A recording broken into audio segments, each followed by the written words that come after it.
la vean. Ah, no, y la vean, ya estoy en clase. ¿Qué me importa? ¿Por qué le urge? Me urgía, pero ya no.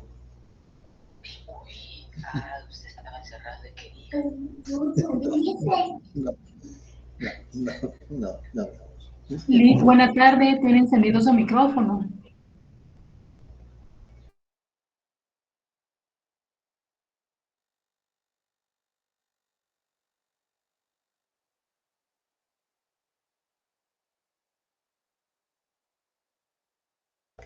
Bueno, muy bien, muchas gracias.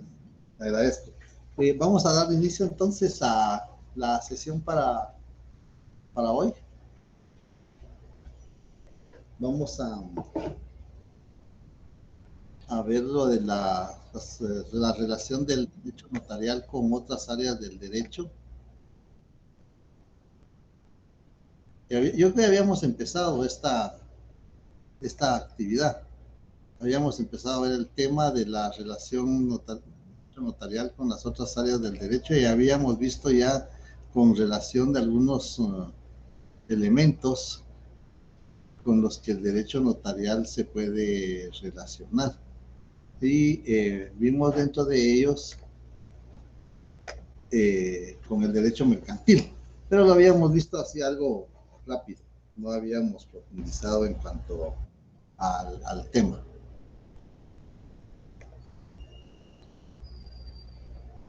Con el derecho mercantil, el derecho notarial tiene relación en virtud que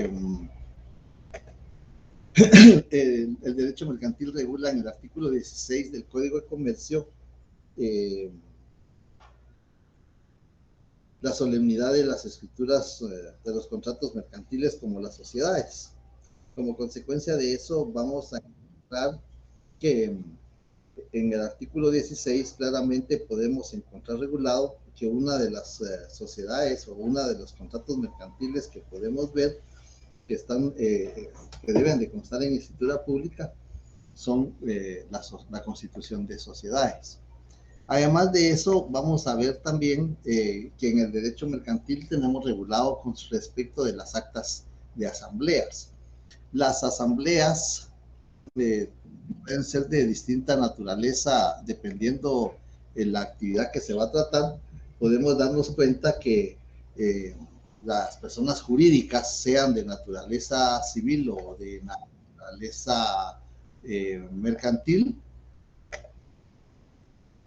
vamos a darnos cuenta que tienen sus órganos. Dentro de los órganos está la asamblea. La asamblea puede ser una asamblea general, puede ser una asamblea especial, puede ser una asamblea totalitaria. Y estas asambleas deben de constar en unas actas, tal como lo regula el artículo 153 del Código de Comercio. Esas actas, por lo común, deben de constar en el libro de actas de la sociedad. Pero si en algún caso no se tuviera el libro de actas de la sociedad, se puede hacer constar en acta notarial. Ese es otro elemento que vamos a encontrar relacionado con el derecho notarial y el derecho mercantil. Además de eso, vamos a encontrar también regulado la acreditación de nombramientos. En el artículo 49 del Código de Notariado se determina que el representante legal es el gerente, pero también en el mismo artículo 47 y 48 del Código de Comercio se determina que puede ser el representante legal, el presidente del Consejo de Administración o el administrador único. Esos nombramientos que hacen los órganos de la sociedad, que puede ser la Asamblea General o puede ser una Asamblea Especial o el órgano, el Consejo de Administración, el notario acredita. Muchas veces dicen acta de nombramiento, pues el notario no nombra. El notario no nombra, el notario acredita que fue nombrado gerente, que fue nombrado presidente del Consejo de Administración, que fue nombrado administrador único, y entonces eso es lo que hace constar el notario en las actas notariales para poder acreditar, tal como lo regula la legislación fiscal, que debe de cubrir 100 quetzales de timbre fiscal.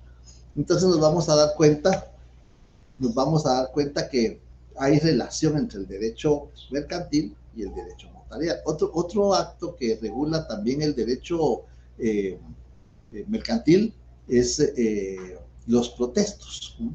El protesto es un acto por el cual se acredita o se demuestra que un título de crédito o un título o valor fue presentado en tiempo para su aceptación o para su pago.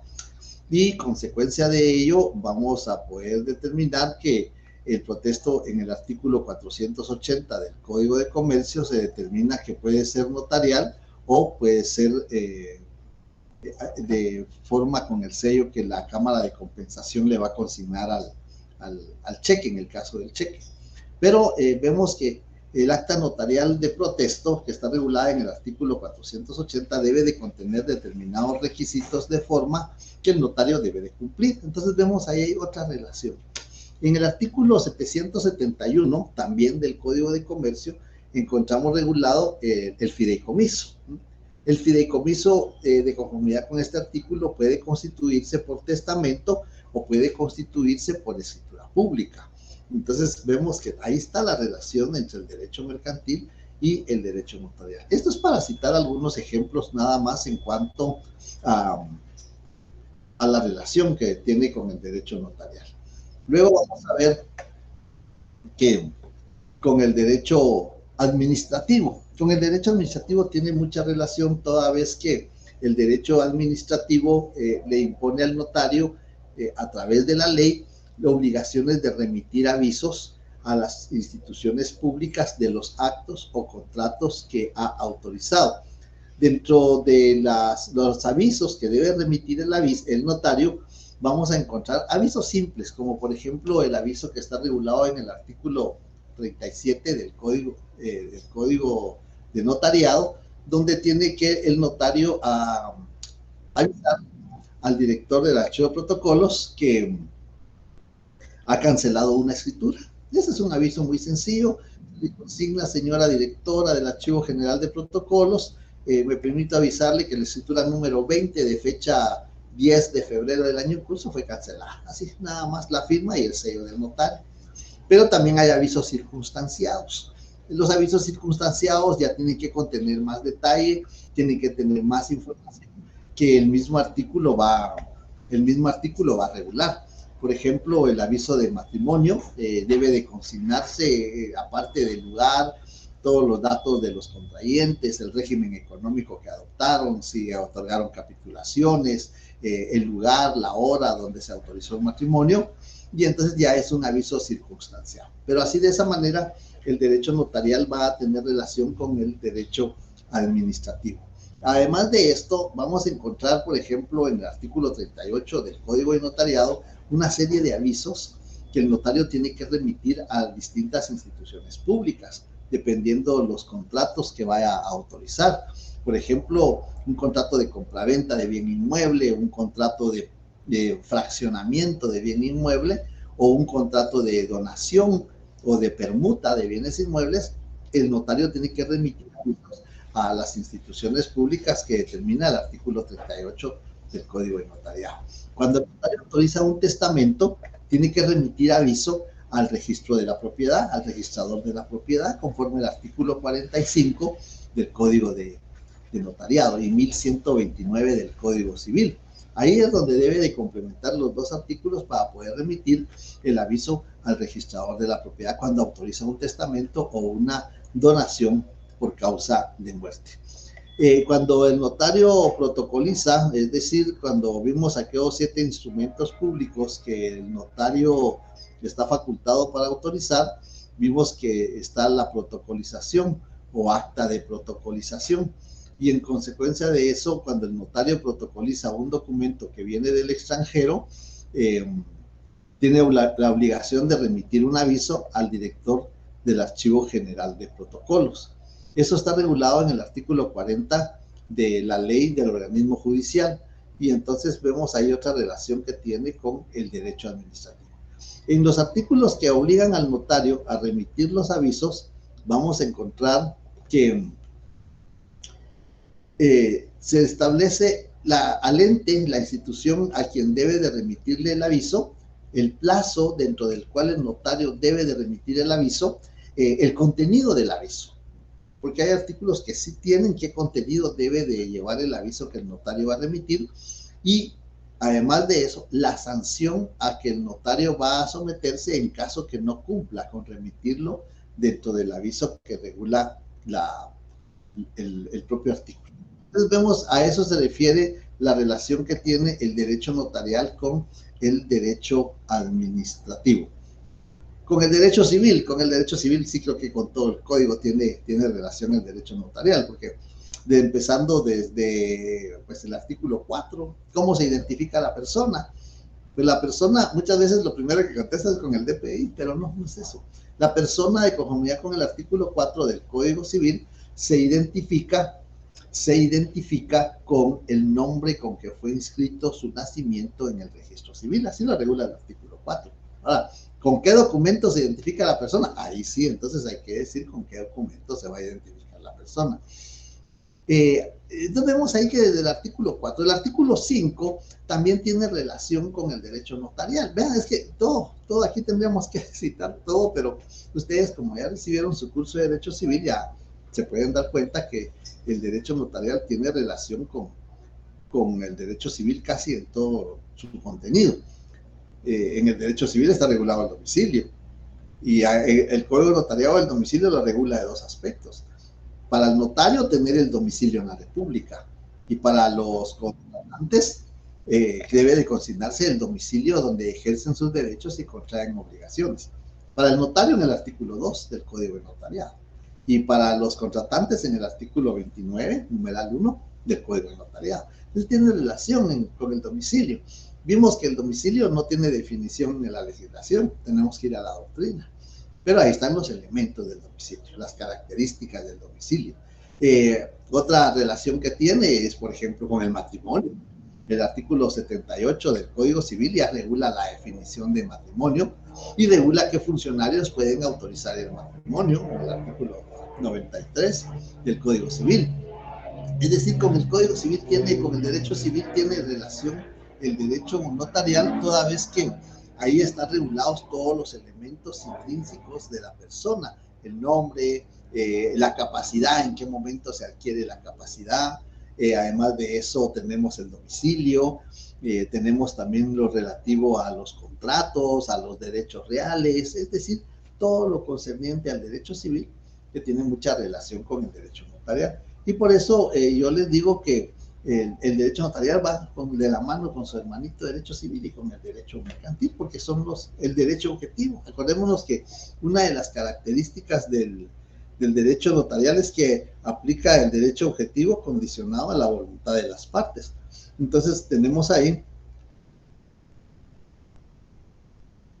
tenemos que la relación íntima que tiene. Además, en el derecho civil está regulado lo de los testamentos, el testamento común abierto, el testamento común cerrado. Está también regulado en el derecho civil lo concerniente a todos las sucesiones, quienes tienen derecho a suceder, y el notario está facultado para todo eso. Los elementos del negocio jurídico, los elementos intrínsecos, la capacidad, el objeto lícito, el consentimiento, y por supuesto los contratos. Ahí está regulado todo lo concerniente con los documentos que el notario va a redactar. Eso es en cuanto al derecho civil. Con el derecho procesal civil. Con el derecho procesal civil vamos a encontrar que, por ejemplo, en el artículo 33,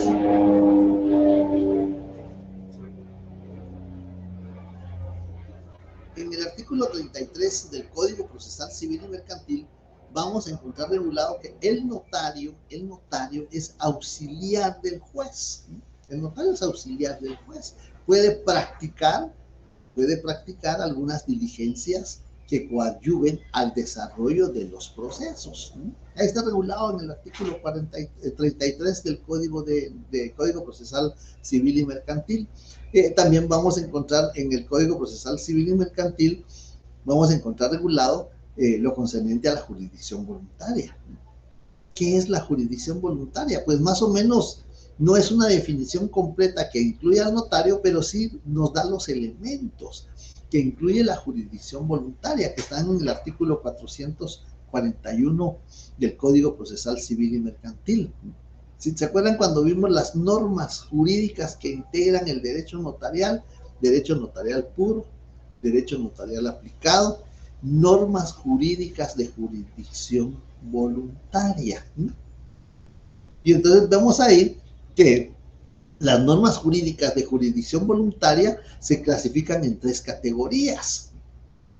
Las que están reguladas en el Código Procesal Civil y Mercantil, como por ejemplo las sucesiones, las subastas voluntarias, la identificación de tercero, que están reguladas en el Código Procesal Civil y Mercantil. Otra categoría de normas jurídicas de jurisdicción voluntaria, el decreto 5477 del Congreso de la República, ¿no? Ley reguladora de los asuntos, de la tramitación de asuntos de jurisdicción voluntaria. Entonces, vemos ahí que esa es otra norma jurídica de jurisdicción voluntaria. Y por último tenemos el decreto ley 125-83, que regula se denomina ley de rectificación de área, ¿no? Entonces vemos ahí que con el derecho procesal, y se acuerdan que les decía que una de las características del derecho notarial es que aplica el derecho objetivo condicionado a la voluntad de las partes. Como está condicionado a la voluntad de las partes, como lo explicamos en aquella oportunidad, el derecho notarial tiene mucha relación con el derecho procesal, y específicamente con el procesal civil.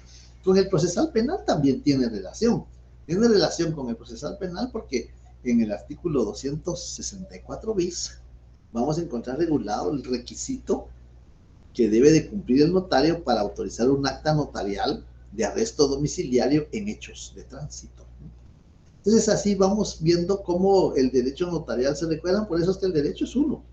El derecho es una unidad y no puede dividirse, sino que únicamente se clasifica para su estudio, para su aplicación. Y por eso vemos ahí que el derecho tiene distintas áreas o ramas. Algunos dicen las ramas del derecho, otros decimos áreas del derecho. Y esa relación tiene con el derecho civil, con el derecho procesal civil y con el derecho procesal penal. Con el derecho registral. Aquí sí hay elementos muy importantes que tenemos que tomar en consideración. Con el derecho registral, vamos a encontrar que la mayoría de actos, contratos que autoriza el notario deben inscribirse en los distintos registros públicos. Ahora nos preguntamos nosotros, ¿qué actos o contratos deben inscribirse en los registros públicos? Y se recuerdan ustedes de su curso de civil, porque eso lo debieron de haber visto en el curso de civil, que hay 2 grupos, grupo y grupo. Son 2 grupos. Yo no quiero decirle 1 y 2 porque no tienen relación, los 2 tienen la misma categoría. Pero digámosle grupo A y grupo B. ¿Qué actos o contratos deben de inscribirse en los registros públicos? No solo el registro de la propiedad, porque muchas veces inmediatamente relacionamos con el registro de la propiedad. Pero los registros públicos, ¿qué registros públicos tienen con más frecuencia relación el notario? Bueno, sí, es cierto, el registro general de la propiedad, pero acordémonos que son 2. El registro general de la propiedad de la zona central, el registro general, el segundo registro de la propiedad con sede en la ciudad de Quetzaltenango. También tenemos el registro electrónico de poderes. También tenemos el registro de personas jurídicas. También tenemos el registro mercantil general de la República. Y así tenemos los registros con que más frecuencia se relaciona al notario, porque la mayoría de actos o contratos se inscriben. El registro civil del Registro Nacional de las Personas también es otro registro. Ahí se inscribe muchos actos que el notario autoriza, muchos contratos, capitulaciones matrimoniales, matrimonios, unión de hecho, cambio de nombre, rectificación de partida de nacimiento, adopciones, es decir, Y hay adopciones todavía, o sea, hay una Comisión Nacional de Adopciones, es decir, sí hay adopciones todavía. Y en el caso de adopciones de mayores de edad, que lo regula la propia ley. Entonces vemos ahí que con el derecho registral, el derecho notarial tiene mucha relación, pero volvamos a esos grupos. ¿Qué actos o contratos se inscriben en los registros públicos? En el artículo 1574 del Código Civil se determinan las formas de contratar. ¿Cómo se puede contratar? ¿Podemos contratar verbalmente? Sí, podemos contratar verbalmente. El consentimiento es lo elemental de nuestra legislación. Podemos contratar verbalmente. ¿Cuándo podemos contratar verbalmente? Entonces nos vamos al 1575. ¿Cuándo podemos contratar verbalmente? ¿Cuándo tenemos que contratar por escrito? Tomamos un papel y contratamos por escrito. Yo, fulano, pues le vendo mi equipo de sonido, le vendo mi bicicleta, por la cantidad de tanto, en una hoja de... ¿Han visto unos formularios de recibos? Pues ese es un documento. Y ahí se está contratando por escrito. Recibí la cantidad de tanto, de fulano de tal, en concepto de compraventa, de la bicicleta, del televisor, del equipo sonido, cualquier mueble. Y entonces, otra forma de contratar. 1, verbalmente. 2, por escrito. 3, por escritura pública. ¿No? Ahí entra el notario, por escritura pública. Entonces, ahí en 1574 encontramos formas de contratar.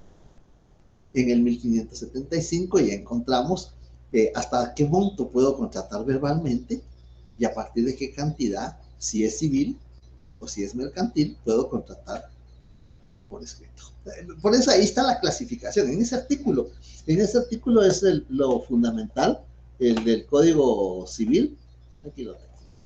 Vamos a leer. El 1570. Aquí está.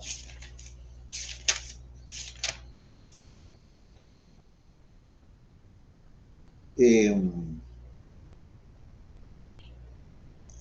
el 1575 vamos a encontrar el contrato cuyo valor exceda de 300 quetzales debe constar por escrito. 1570. El contrato cuyo valor exceda de 300 por escrito. En un recibo, un formulario de esos, en una hoja de papel cualquiera. Ahí puede constar por escrito. Y aquí está el fundamento jurídico de la clasificación en civil y mercantil, porque ya leímos. Ahora, ¿qué dice el segundo párrafo? ¿Qué regula? Si el contrato fuere mercantil. ¿Qué quiere decir? Que el anterior es civil y este es mercantil. Si el contrato fuere mercantil, podrá hacerse verbalmente si no pasa de 1000 quetzales. Ese es el fundamento jurídico. Pero ahora entonces veamos qué contratos, ya vimos la forma de contratar y donde participa el notario, porque en el 1574, en el numeral 1, por escritura pública. Ya mencioné escritura pública, ya está mencionando el notario. Y en el 1577, ¿cuáles son los que deben de constar por escrito en escritura pública? Vean, ahí está la clasificación del grupo A y el grupo B. Es que todo tiene un fundamento jurídico. Todo tiene un fundamento jurídico. Algunas definiciones, pero las definiciones son para la doctrina. Entonces, pero todo tiene fundamento jurídico. 1577. Deberán constar en escritura pública los contratos calificados expresamente como solemnes. ¿Cuáles son los contratos solemnes? Bueno, eso ustedes ya lo vieron en su curso de civil. Entonces ustedes ahora en el curso de notariado toman su código civil, hacen un repaso de su curso civil, en una hoja anotan cuáles son los contratos solemnes. ¿Cuántos contratos solemnes? Contratos. Y ustedes consignan A, B, C, D, E. Y a cada uno, así a la par, le consignan el fundamento jurídico. Les voy a dar un ejemplo. 1868, me parece que es. Vamos a ver, 1868. 4.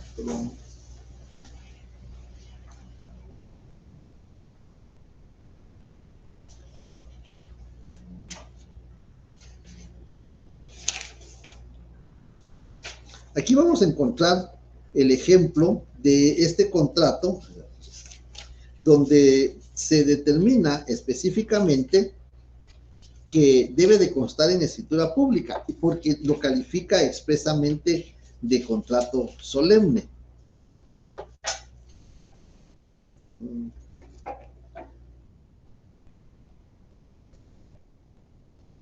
1686. Todavía están ingresando algunos. Aquí está. 1686. Veamos, ahí está regulado el mandato. Pero ¿qué lo hace de solemne?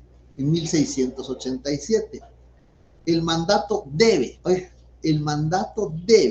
constar en escritura pública como requisito esencial para su existencia.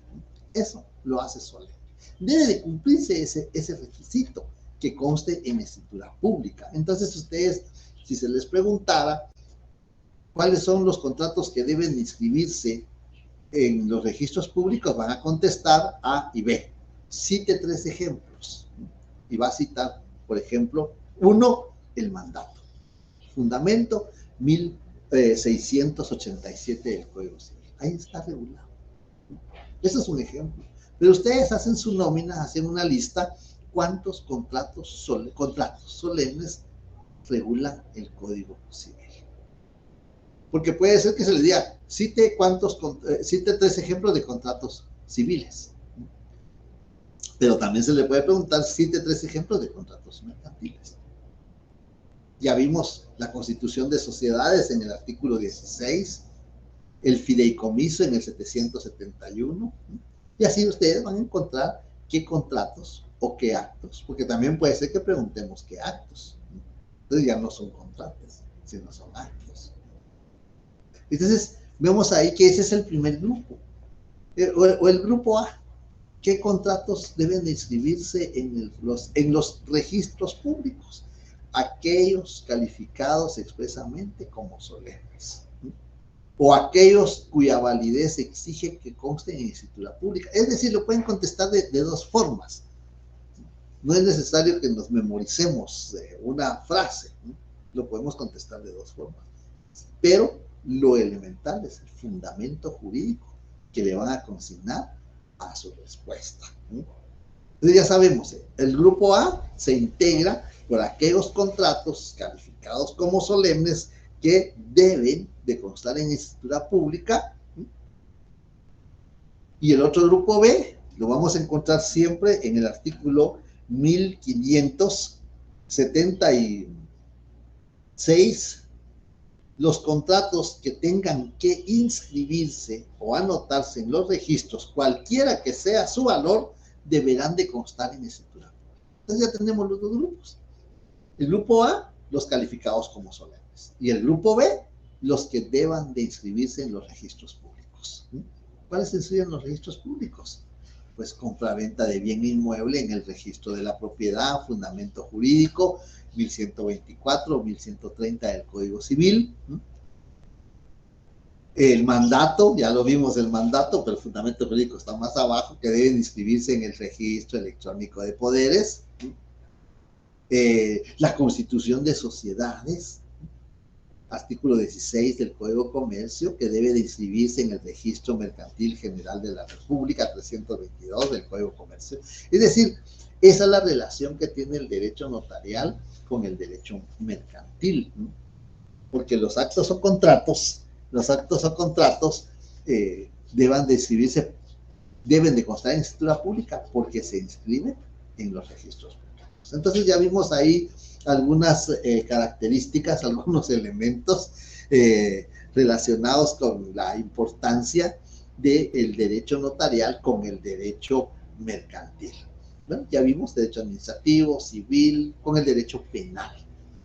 En el artículo 3 del Código de Notariado se regulan algunos artículos en los que, en algunos delitos en los que el notario puede incurrir en el ejercicio de su función. Vamos a ver en el artículo 3 del Código de Notariado, vamos a encontrar, tienen impedimento para ejercer el notariado, numeral 4, los que hubieran sido condenados por alguno de los delitos siguientes: falsedad, robo, hurto, estafa, quiebra o insolvencia fraudulenta, cohecho e infidelidad en la custodia de documentos. Y en los casos de prevaricato y malversación que señalan los artículos, y tiene una serie de artículos. Ahora hay que tener mucho cuidado, porque por eso es muy importante saber cómo, en qué momento entran en vigencia las leyes. El Código de Notariado entra en vigencia en 1947. Y el Código Penal entra en vigencia en el año 73. Entonces quiere decir que hubo cambio en el Código Penal. Los artículos que menciona el Código Notariado ya no son. Entonces, como somos estudiantes, vamos a tomar el Código Penal y vamos a buscar en dónde está regulado el hurto, en dónde está regulada la estafa, dónde está regulada la falsedad. Por ejemplo, la falsedad 322, falsedad material, 623 del Código Penal, falsedad ideológica. Entonces ustedes van a notar en ese numeral del Código de Notariado, van a notar los artículos donde actualmente se encuentran reguladas esas figuras jurídicas, esas figuras penales, porque ese no es el artículo. Vean, es que lo que pasa es que cuando se formula la pregunta, no sé si por medios, yo les doy una hora para que contesten. Algún docente me dice en la mañana, ¿por qué le das tanto tiempo? Yo le doy 20, 30 minutos. Entonces le digo, lo que pasa es que mis variantes necesitan fundamento jurídico, entonces tienen que buscar, ¿no? Tienen que buscar su fundamento jurídico y consignar artículo y ley. Entonces el estudiante va a ir a buscar su código penal y va a buscar dónde están reguladas actualmente esas figuras jurídicas, porque los artículos que cita ese numeral del Código de Notariado, el artículo 3, son del Código Penal vigente en 1947, que era anterior. Hay que tener mucho cuidado con eso. Por eso el estudiante de Derecho tiene que estar buscando, investigando, tiene que estar actualizado. Bien, entonces ahí con el Código Penal. Además de esto, en el Código Penal vamos a encontrar regulado también los agravantes. Y entre uno de los agravantes está quien ejerce una función pública, un cargo público. Recordemos que el notario ejerce una función pública. 149 de la Constitución, 154 de la Constitución Política de la República. El notario es un funcionario público especial porque no recibe sueldo del Estado, la vamos a ver más adelante. Pero está catalogado como, y cuando leímos, creo que en la sesión anterior leímos las disposiciones generales del Código Penal. En las disposiciones generales del Código Penal vamos a encontrar en el numeral Romanos 1, vamos a encontrar regulado que es un funcionario público. Y ahí al final de ese numeral 1, numeral Romanos 2, vamos a encontrar regulado que son funcionarios públicos los que desempeñen un cargo de función pública. Y el notario tiene función pública. Acuérdense la definición de don Oscar Salas. El notario es un profesional del derecho encargado de una función pública.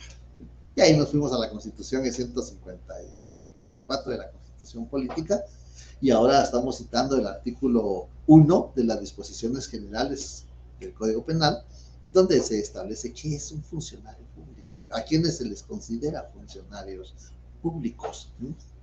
Entonces vemos ahí prácticamente la relación que tiene con el derecho notarial, el derecho penal. Pero también el derecho penal regula las penas, las clases de penas jurídicas, ¿verdad? Por supuesto. Las penas se clasifican en penas principales y penas accesorias. Las penas accesorias para el notario consisten en la inhabilitación de su ejercicio profesional. Entonces vemos que esa es la relación que tiene el derecho notarial con el derecho penal.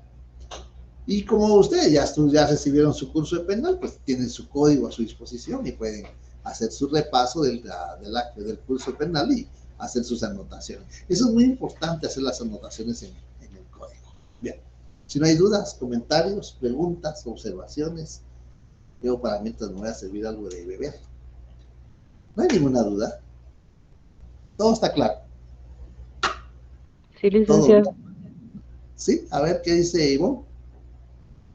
Todo claro, licenciado. Ah, todo está claro. Bueno, está bien, pues. Todo cristalino, todo diáfano. Bueno, ahí se acuerdan, pues.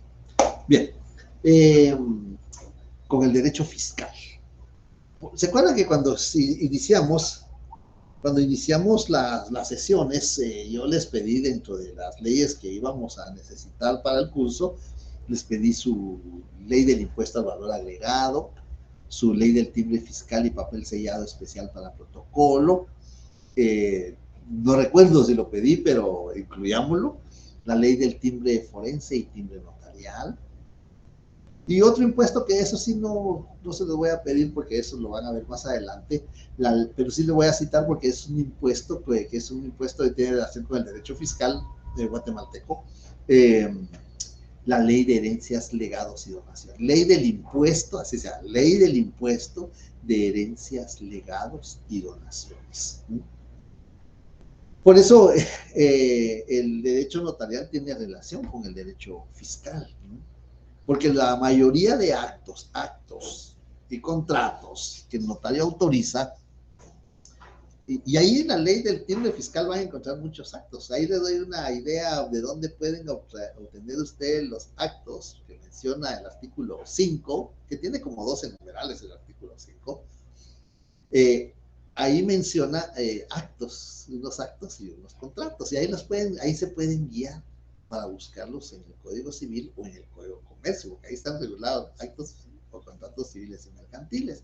Pero la mayoría de actos y contratos que autoriza el notario, porque ahora ya vimos que actos o contratos deben de constar en escritura pública. Hay unos que no, hay unos que van en documento privado, ¿no?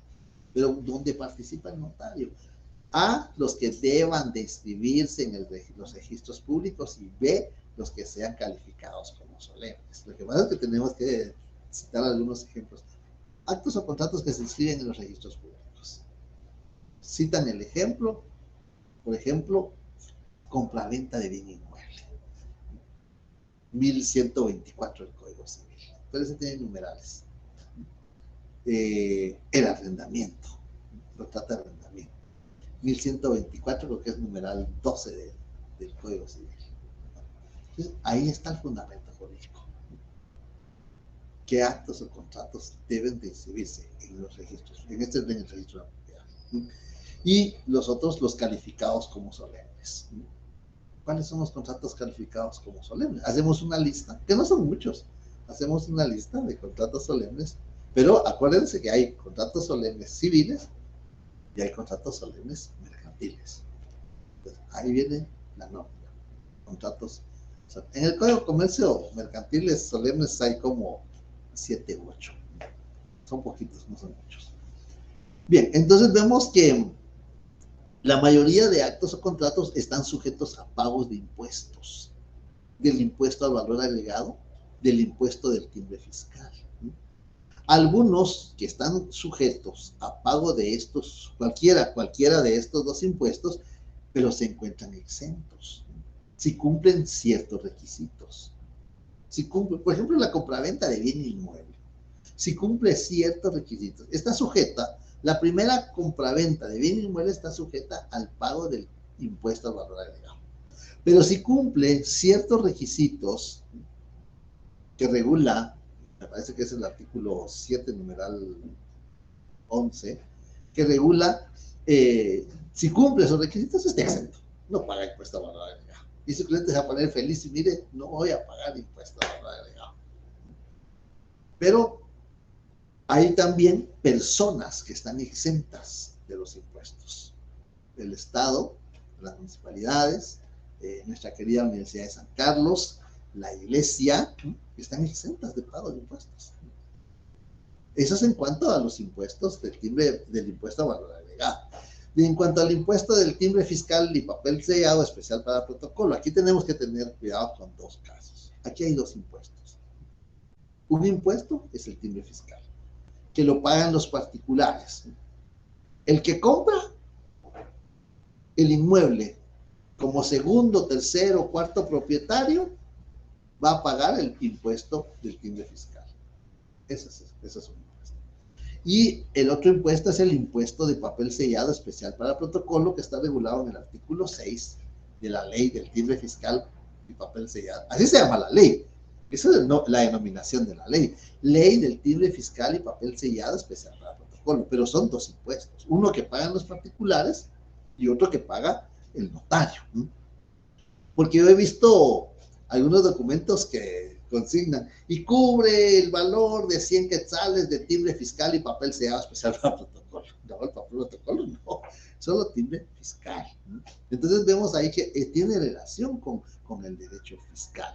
Además, en el derecho fiscal, tanto en la ley del timbre fiscal como en el impuesto al valor agregado, se determina cuál es el plazo para pagar el impuesto. En el artículo 4 de la ley del impuesto al valor agregado se determina cuál es el plazo en que debe de cubrirse o pagarse el impuesto. Y además de eso determina cuál es la consecuencia si no se paga dentro del plazo que determina ese artículo.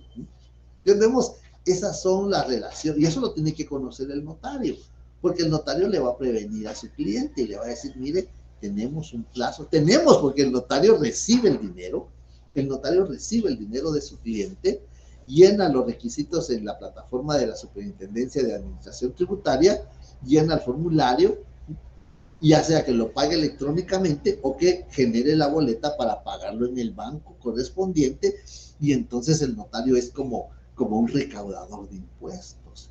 El notario es como un recaudador de impuestos. Recibe el dinero y lo traslada al fisco. Entonces esa es la relación que tiene el derecho notarial con el derecho fiscal. Tanto impuesto a valor agregado como impuesto del timbre fiscal. Y más adelante ya ustedes en su notariado 3, cuando vean jurisdicción voluntaria, cuando vean procesos sucesorios, se van a dar cuenta que ahí se va a aplicar no impuesto al timbre fiscal, no impuesto a valor agregado, sino impuesto de herencias, legados y donaciones. Ahí es donde se va a aplicar ese impuesto. Hay otros documentos, no instrumentos, documentos notariales que cubren impuesto de timbre notarial. Por ejemplo, el testimonio especial que el notario tiene que remitir al director del Archivo General de Protocolos, ahí se cubre el impuesto del timbre fiscal. El próximo semestre vamos a entrar más en detalle al pago de impuestos, cómo se pagan, con qué estampillas, de las formas de pagarlo, los plazos. Pero ahorita es únicamente para que tengamos la idea general. Bien, eso ahí tenemos prácticamente ya. Luego tenemos con el derecho constitucional.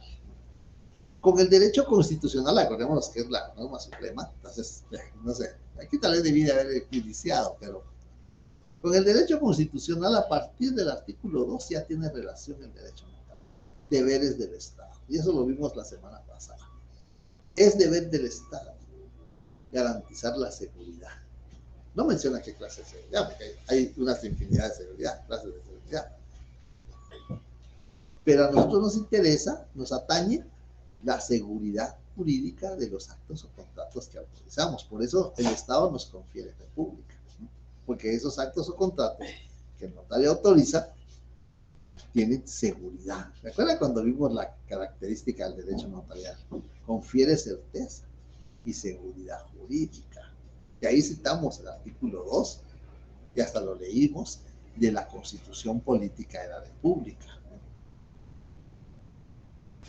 Entonces, de ahí, a partir de ahí, en el artículo 11 de la Constitución Política, ahí está el fundamento constitucional que la persona se puede identificar con testigo. Ahí, si ustedes leen, van a encontrar que nadie puede ser detenido por no tener sus documentos y que puede ser identificado por una persona. Debe cumplir un requisito de esa persona, que sea persona de arraigo, ¿no? Entonces, ese es el requisito, artículo 11 de la Constitución Política de la República. Ese es el fundamento constitucional. Pero en el derecho notarial, la persona puede identificarse también con testigos, solo que ahí son dos testigos. Miren, extravié mi documento personal de identificación, ya se venció, porque ahora están muy exigentes con el vencimiento del plazo del documento personal de identificación. Ya se venció mi documento, ya no lo puedo utilizar porque ya se venció. No lo tengo, lo extravié, se me olvidó. Pero eso no me va a limitar a que yo pueda manifestar mi voluntad realizando un acto o contrato. Eso no me va a limitar. Pero entonces, si no tengo documento, ¿cómo identificarme?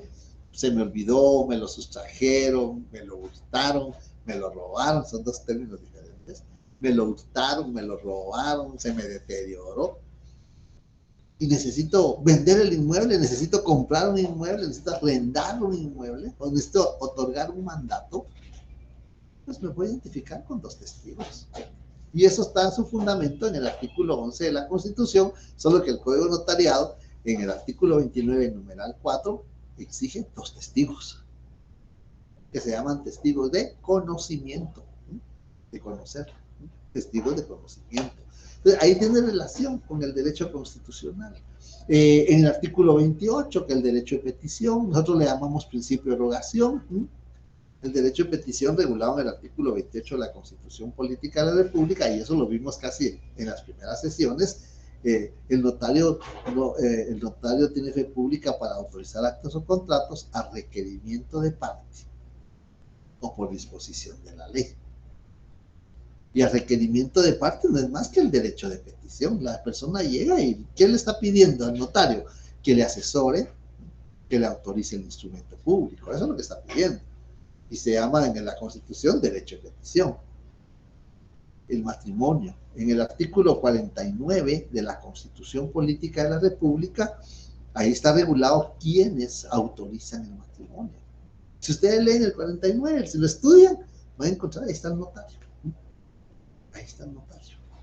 Esta es otra relación que tiene específicamente hasta los artículos, ¿ven? Hasta los artículos, pero necesito que los estudien. Eso es lo que necesito, que los estudien. Porque no es únicamente ahí se van a dar cuenta de cómo va a ser la evaluación. El 87 de la Constitución Política de la República. Miren, el 87, el 88, el 90 de la Constitución tienen mucha relación. ¿Se acuerdan de cuando leímos el 87 de la Constitución? Haber obtenido el título facultativo o la incorporación con arreglo a la ley. Ahí en el 87 está determinado qué es la incorporación. Eso lo leímos. ¿En qué consiste la incorporación con arreglo a la ley? Eso Alan, el ingeniero Alan nos ayudó mucho, nos dio bastante... yo como soy jefe del departamento, pues a mí me trasladan algunos expedientes de incorporación, ¿no? Para que emitamos alguna opinión en cuanto al expediente, al trámite o al diligenciamiento de las incorporaciones. Pero el ingeniero Alan nos dio bastante explicación en cuanto al tema de la incorporación. En el artículo 90 encontramos la colegiación profesional obligatoria. Vean la relación que tiene con el derecho constitucional. Ahí encontramos varios elementos, ¿no? Todavía en el artículo 122 y 123, áreas de reserva de la nación. ¿Qué tiene que ver el notario con las áreas de reserva? Claro, tiene que ver.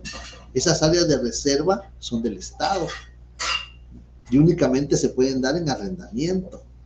Y los extranjeros no pueden obtener bienes dentro de los límites que señala el artículo 123 de las fronteras del territorio nacional. Entonces tiene relación. Y todavía tenemos el 143, el idioma oficial. El 145, la nacionalidad. Para ejercer el notariado se requiere ser guatemalteco, dice guatemalteco natural, así lo regula el artículo 2, numeral 1, ser guatemalteco natural.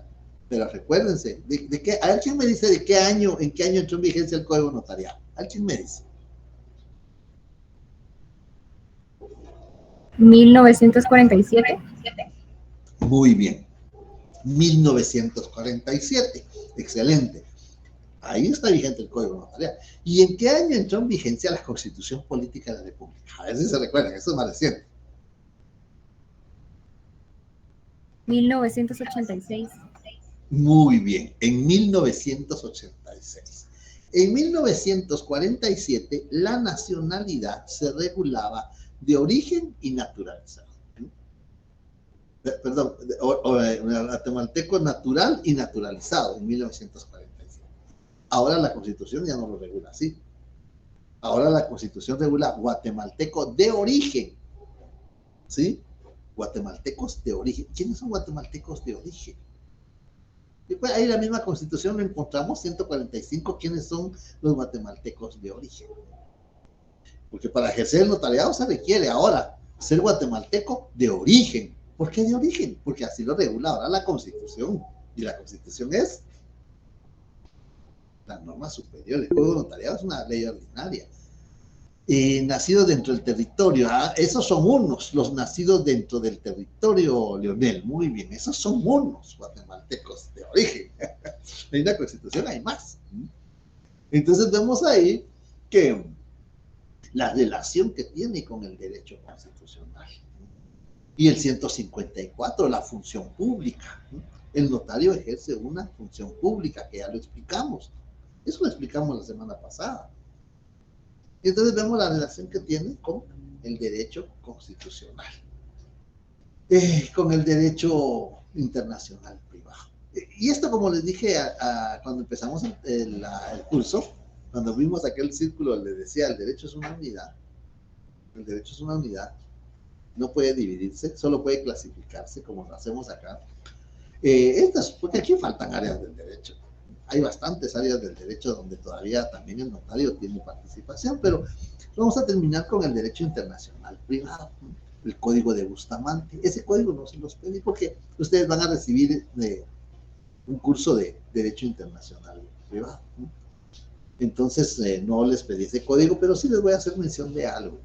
En el código, en el derecho internacional privado se refiere, se relaciona o se regula lo concerniente a la capacidad de la persona de distintas nacionalidades, el domicilio, donde se entiende constituido el domicilio, el estado civil, si se modifica o no se modifica el estado civil de las personas, pero tiene relación. Acuérdense que nosotros como notarios estamos facultados, nosotros podemos ir al extranjero y autorizar un contrato en el extranjero, siempre que surte efectos en Guatemala. Esto está regulado en el 143. No, sí, no, 43, solo 43. Está regulado en el 43 de la ley del organismo judicial. Nosotros podemos ir al extranjero, autorizar un contrato o un acto y venir a Guatemala, porque aquí va a surtir efectos. Eso tenemos facultado. Pero también recibimos documentos que vienen del extranjero, ¿no? Recibimos documentos que vienen del extranjero y debemos de cumplir, ya lo habíamos mencionado cuando vimos el derecho administrativo, debemos de remitir avisos que hemos protocolizado, un documento proveniente del extranjero. Y por eso tenemos que conocer, por ejemplo, si vamos al extranjero, ¿tendrá capacidad esta persona? Porque hay lugares en Guatemala, la capacidad se adquiere la mayoría de edad. Yo me quedo igual, ¿qué es la mayoría de edad? ¿O en qué momento se adquiere la mayoría de edad? Pues al llegar a los 18 años, el artículo 8 del Código Civil. Y entonces vamos a ver que hay lugares donde la mayoría de edad se obtiene a los 14 años. Hay otros lugares donde la mayoría de edad se obtiene hasta los 22 años. Entonces, por eso, el derecho internacional privado tiene relación también con el derecho notarial. Si hay dudas, comentarios, en la otra sección avanzamos, terminamos este círculo de análisis y avanzamos un poco más en el otro tema que vamos a ver a continuación, pero no sé si de esto hay dudas, comentarios, observaciones.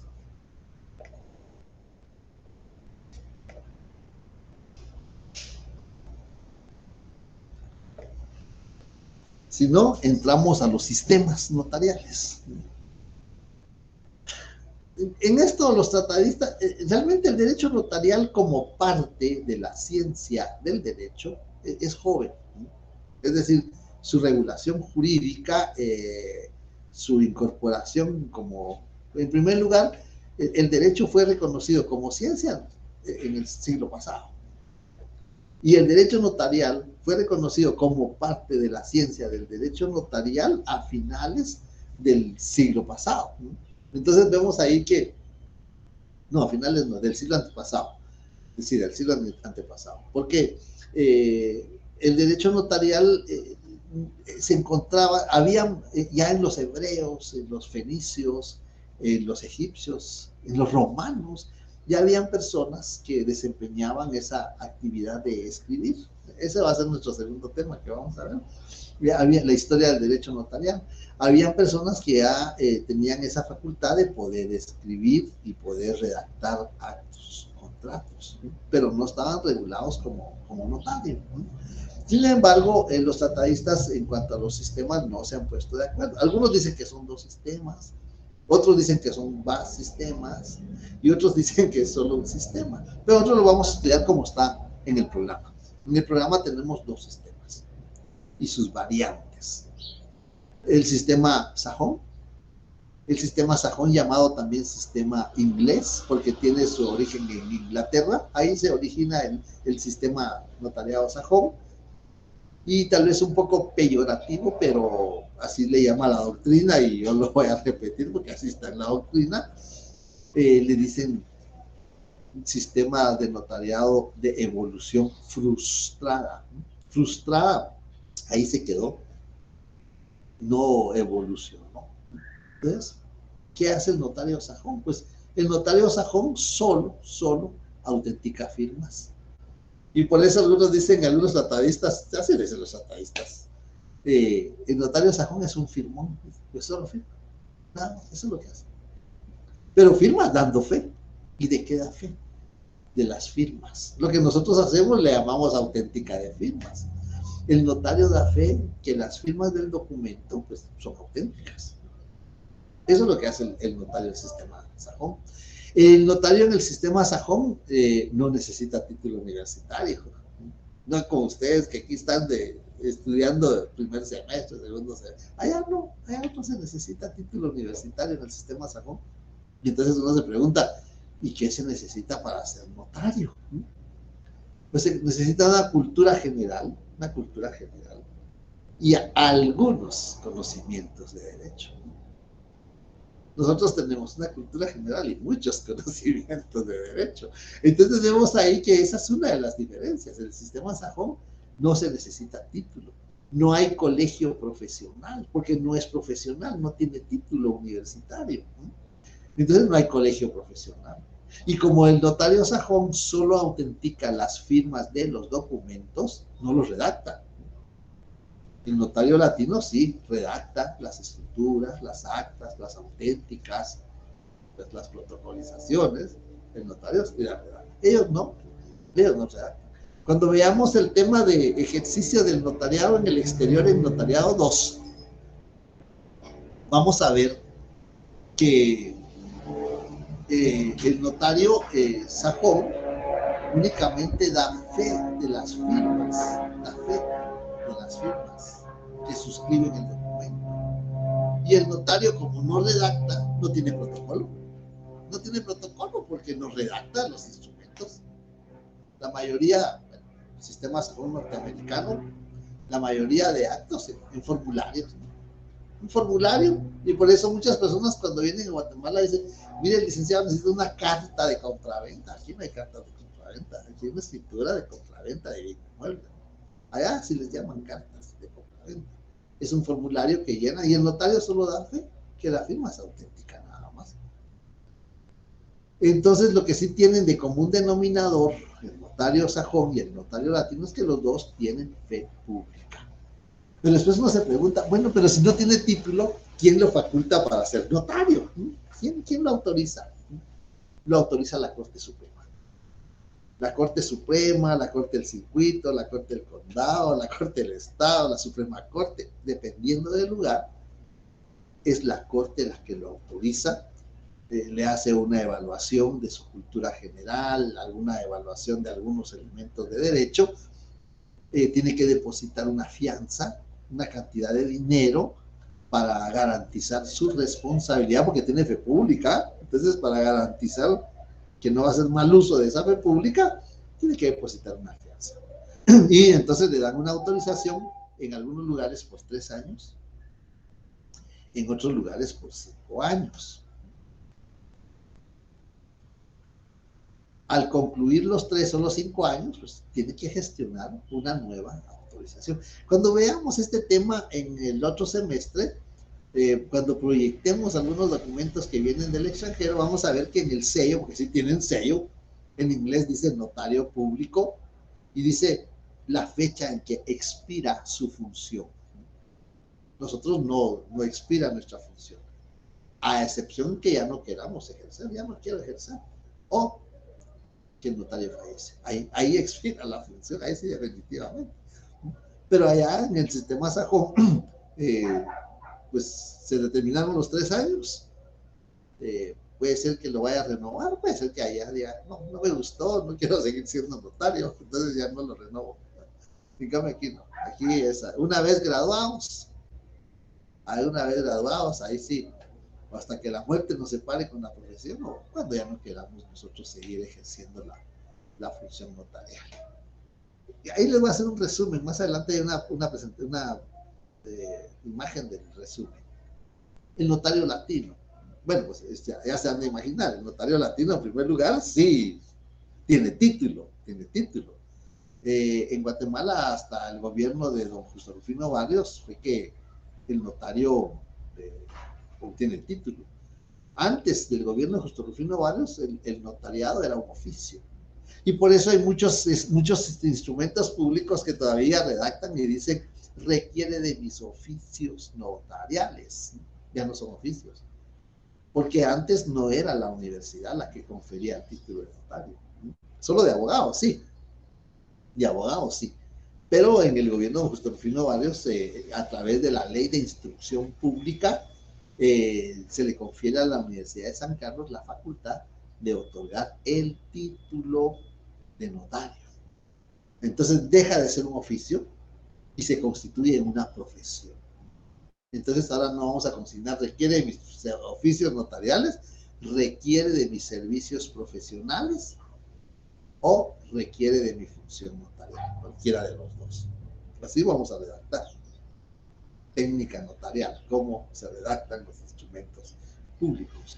Y entonces vemos ahí que en el sistema latino el notario tiene que tener esa formación académica, lo que ustedes están viviendo.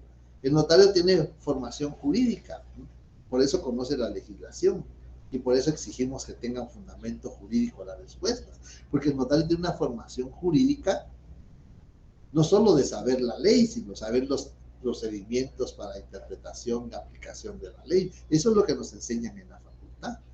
Entonces tenemos una formación jurídica, tenemos una formación científica, porque conocemos las doctrinas, conocemos las características, conocemos las definiciones, lo que le atañe a la doctrina, a aquella esfera, a aquel círculo. Entonces tenemos formación jurídica, formación científica, pero también tenemos formación técnica. ¿Cómo se redacta? Por eso estamos viendo requisitos esenciales, no esenciales y especiales. Eso es lo que estamos preparándonos, porque el otro semestre pues vamos a redactar esos instrumentos aplicando esos requisitos. Y esa es la formación técnica. Entonces, el notario no solo tiene algunos conocimientos de derecho, no, el notario tiene una formación jurídica, científica y técnica. Pues quiere decir, tiene un título facultativo. Además de eso, ya lo vimos, la relación con la Constitución, en el artículo 90 de la Constitución Política de la República, colegiación profesional obligatoria. Es obligatorio la colegiación. El derecho de asociación es optativo, conforme a la misma Constitución Política, pero el derecho de colegiación, la colegiación es una asociación, pero para ejercer la profesión tenemos obligadamente que pertenecer al colegio profesional. Entonces vemos ahí que sí tenemos colegio profesional, o no es decir no tenemos, no, sino que pertenecemos al colegio profesional. Tenemos que tener un título facultativo, artículo 2 del Código de Notariado. Además de eso, llevamos protocolo, tenemos protocolo, artículo 8 y 9 del Código de Notariado. Y en el 19 el notario es depositario del protocolo. Es decir, sí tenemos protocolo para redactar los instrumentos públicos. Además de eso, no solo damos fe de las firmas, nosotros damos fe del contenido del instrumento. Nosotros redactamos, nosotros asesoramos a los contratantes. Les voy a publicar ahí un resumen, no sea que se me pase alguno de ellos. Aquí está. Ahí están más o menos el resumen. Conservan los documentos. El notario sajón, no, porque no tiene protocolo, no va a conservar los documentos. Su cargo es temporal, ya lo explicamos, no necesita título, no asesora a los sujetos contractuales, solo tiene fe pública, no tiene registro notarial, es decir, no tiene protocolo, tampoco es autor del documento, mientras que el latino sí tiene esas características, es imparcial, redacta el instrumento público, es un profesional independiente, es un funcionario público y es un profesional del derecho y tiene fe pública. Entonces ahí tenemos las características de esos dos sistemas. Ahí nos quedamos en la otra sección, nos tocaría ver estos otros sistemas, cómo están regulados en la legislación guatemalteca, y nos quedaríamos con eso para el día lunes. Les voy a dar espacio por si tienen alguna duda, algún comentario, alguna observación, pues, para que puedan ustedes participar también.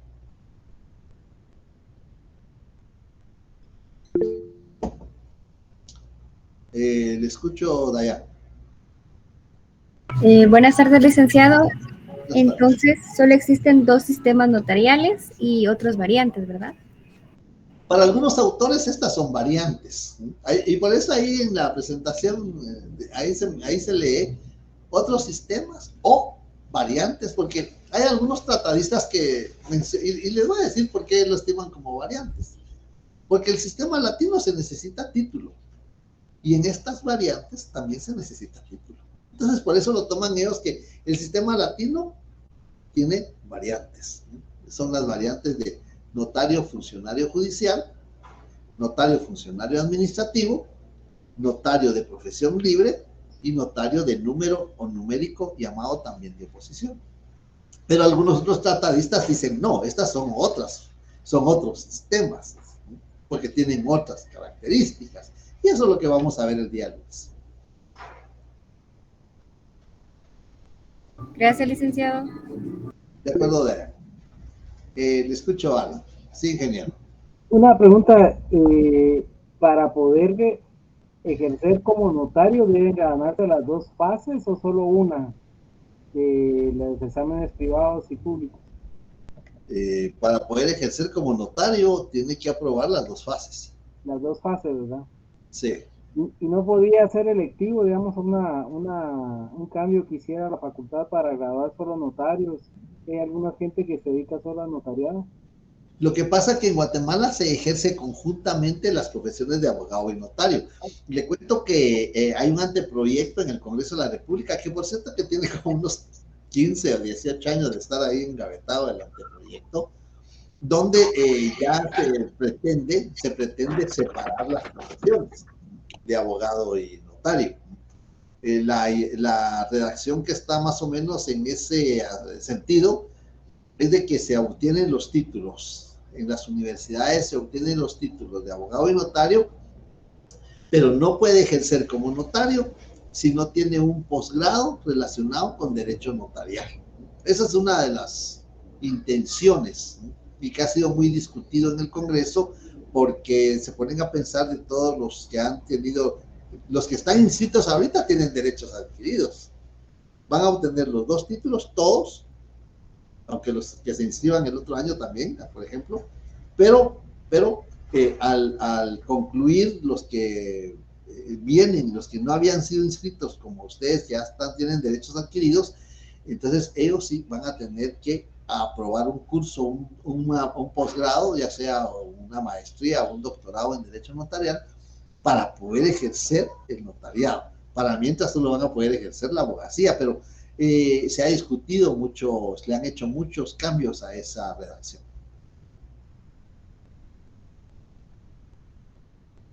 Bien, en la facultad sí, en nuestra facultad, aunque ustedes sigan su examen,